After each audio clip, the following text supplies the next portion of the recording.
జమ్మూ కాశ్మీర్ లో high alert ప్రకటించారు. నిన్న జరిగిన టెర్రరిస్టుల దాడి నేపథ్యంలో ముమ్మరంగా తనిఖీలు చేపట్టారు. కొండ ప్రాంతాల్లో డ్రోన్లతో గాలిస్తున్నారు. ప్రతి వాహనాన్ని క్షుణ్ణంగా పరిశీలిస్తున్నారు.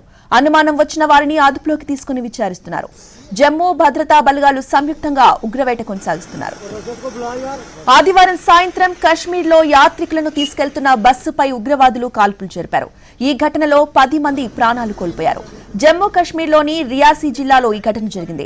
జమ్మూలోని రియాసీ జిల్లాలో కాట్రా నుంచి పరమశివుని పుణ్యక్షేత్రం శివ్ ఖోరికి వెళ్తున్న సమయంలో ఈ ఘటన చోటు చేసుకుంది. యాత్రికులే టార్గెట్ గా టెర్రరిస్టులు కాల్పులు జరిపారు. దీంతో బస్సు సమీపంలో ఉన్న లోయలో పడిపోయింది. ఉగ్రదాడి ఘటనపై ప్రధాని మోడీ విచారం వ్యక్తం చేశారు. ఈ దాడి గురించి జమ్మూ కాశ్మీర్ లెఫ్టినెంట్ గవర్నర్ నుంచి సమాచారం తెలుసుకున్న ప్రధాని ఉగ్రదాడిని ఖండించారు. పరిస్థితిని నిరంతరం పర్యవేక్షించాలని, వారి కుటుంబాలకి సాధ్యమైన అన్ని సహాయాలు అందేలా చూడాలని ప్రధాని ఆదేశించారు. ఉగ్రదాడిని కాంగ్రెస్ అగ్రనేత రాహుల్ గాంధీ కూడా ఖండించారు. ఉగ్రవాదుల గాలింపు కోసం భద్రతా బలగాలు సంయుక్తంగా ఆపరేషన్ ప్రారంభించాయని, దాడి వెనుక ఉన్న వారిని విడిచిపెట్టబోమని ఎల్జీ సిన్హా స్పష్టం చేశారు.